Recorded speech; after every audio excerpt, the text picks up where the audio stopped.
Good morning class. Tridip Chand Choudhury Mahavidyalaya से मैं आज आपके सामने बीए फर्स्ट सेमेस्टर में हमारा टॉपिक है लर्निंग। ठीक है, तो आज हम लर्निंग में पेवलोव का कॉन्सेप्ट देखने वाले हैं। तो जैसा कि यहाँ पे कुछ पॉइंट आपके सामने मेंशन है, तो यहाँ पे जो पेवलोव है, आपको तो मालूम ही होगा पेवलोव जो है वो साइकोलॉजिस्ट नहीं थे, वो फिजियोलॉजिस्ट थे। ठीक है, उनका जो मेन मोटिव था अपनी रिसर्च को कंप्लीट करने का, वो केवल एक ही था कि जो लार होती है हमारी स्लाइवा, उसका क्या रोल होता है खाने को पचाने में, यानी कि डाइजेस्ट करने में। ठीक, तो ये सोच लेकर के उन्होंने अपनी थ्योरी को शुरू किया था। लेकिन थ्योरी को शुरू करने के कुछ समय बाद उन्हें अचानक से ऐसा लगा जैसे कुत्ता जो है, जिस कुत्ते पे वो अपना प्रयोग कर रहे थे, वो कंडीशन होने लगा है, यानी कि वो उनके जैसे ही वो रूम में एंटर करते थे, तो उनके रूम में एंटर करने से जो उनके शूज की आवाज आती थी, ठीक है, जो टिक की आवाज आती थी, उस आवाज से वह कुत्ता जो है कंडीशन हो चुका था और लार श्राप करने लगा था। तो उनको यही लगा कि जब उसको खाना दिया ही नहीं अभी तक, तो उसको लार श्राप कैसे हो रहा है। तो ये जो है ये थोड़ा सा समझ में नहीं आया, है ना। इन दोनों से कहते हैं यहाँ बैठ जाए, इस तरह बैठ जाओ। तो उनको थोड़ा सा लगा जी, तो उन्होंने कहा कि चलो कुछ नया देखते हैं। तो उन्होंने कंडीशनिंग करके अपनी थ्योरी को प्रेजेंट किया। तो पेवलोव की थ्योरी को क्लासिकल कंडीशनिंग थ्योरी भी कहते हैं, है ना। तो इसमें जो इन्होंने पॉइंट दिया, तो इसमें 4 पॉइंट इन्होंने दिए। इन्होंने सबसे मेन होता है खाना और मतलब घंटी। तो घंटी क्या होती है बेटा, देखो, जो चीज सिखाई जाए वो कंडीशन होती है, जो ना सिखाई जाए वो अनकंडीशन होती है। तो यहाँ पे जो घंटी है वो CS है। CS क्यों है? क्योंकि पहली बात तो वो दीपक है, क्योंकि वो आपके व्यवहार को प्रभावित करेगी। ठीक, घंटी के बजने के बाद अगर आप लार श्राप करते हैं, तो घंटी एक स्टिमुलस है जो आपके बिहेवियर को क्या कर सकती है, प्रभावित कर सकती है। ठीक है, तो कंडीशन स्टिमुलस घंटी कहलाती है। अब है अनकंडीशन स्टिमुलस। तो खाना क्या होता है अनकंडीशन, क्यों? क्योंकि इसको कोई सिखाता थोड़ी है, ये तो आपका ऑटोमेटिक है। खाना आपके मुंह में जाएगा या खाना की खुशबू आएगी, आप लार श्राप करने लगेंगे। तो ये सेकंड है। थर्ड आ जाता है लार। तो लार यहाँ पे 2 जगह है, CS में भी और CR में भी है और UCR में भी। CR में है क्यों?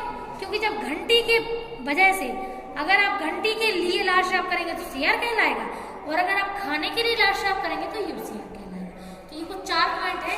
अब उन्होंने क्या किया, उन्होंने अपनी रिसर्च करी शुरू। ठीक, तो उन्होंने क्या किया, सबसे पहले जब कुत्ते को कंडीशन करना शुरू कर रहे थे, तो केवल CS दिया यानी घंटी, और UCS दिया यानी खाना।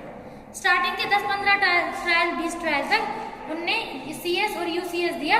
तो स्टार्टिंग में वो UCR दे रहा था, वो खाने के लिए लार श्राप कर रहा था। अब चूंकि वो सीख चुका है कि घंटी जब बजती है तो खाना ही मिलता है, तो अब उन्होंने क्या किया, केवल CS दिया यानी घंटी दी, लेकिन खाना नहीं दिया, UCS नहीं दिया। तो जब UCS नहीं दिया तो उसने प्रेजेंट क्या किया है पता है, CR।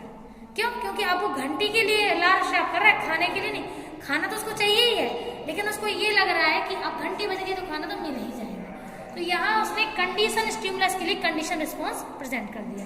ठीक, अब ये आपकी कंडीशन क्लियर है। ठीक, अब उन्होंने क्या किया, अब उन्होंने मतलब जो सेकंड ट्रायल था उसमें उन्होंने केवल घंटी दी, खाना नहीं दिया। तो उसने धीमे धीमे लार श्राप करना भी बंद कर दिया। अब उसको बढ़िया 20 मिनट के वॉक पे लो आ गए। ठीक है, वो घूम के आए बढ़िया।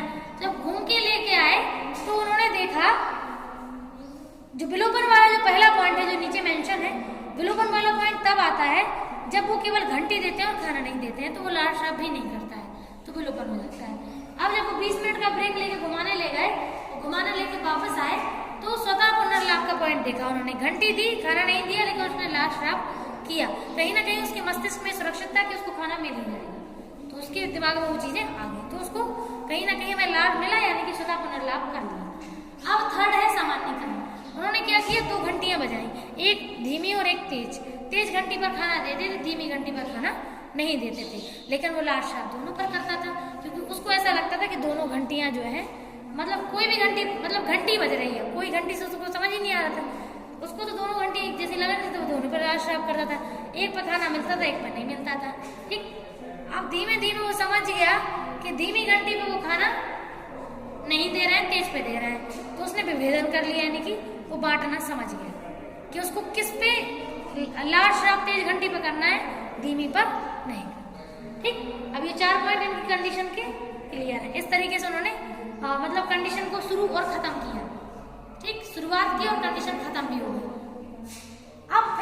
इन्होंने क्या किया, अब प्रकार देखे कि अपन लोग CS और UCS को किस तरीके से रखें कि बढ़िया से ये पता चल जाए कि ये लर्निंग सबसे बढ़िया लर्निंग है। अगर हम ऐसे लर्निंग कराएंगे तो बहुत अच्छी लर्निंग होगी। इन्होंने क्या किया, इन्होंने CS और UCS की जो स्थिति है उसको आगे पीछे कर दिया।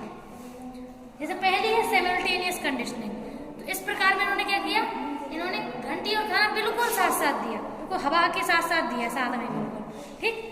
तो CS और UCS इन लोगों ने साथ में दिया।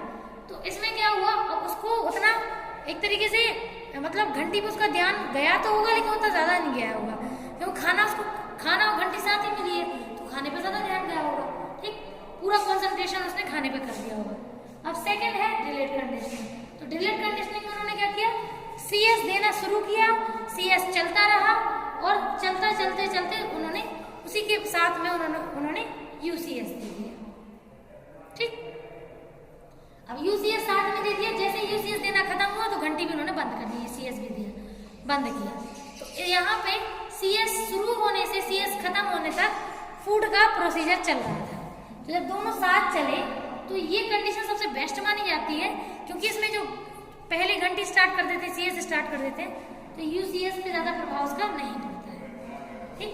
तो UCS और CS उनको ऐसा लगता है साथ ही है दोनों चीजें, ये सबसे बेस्ट मानी जाती है।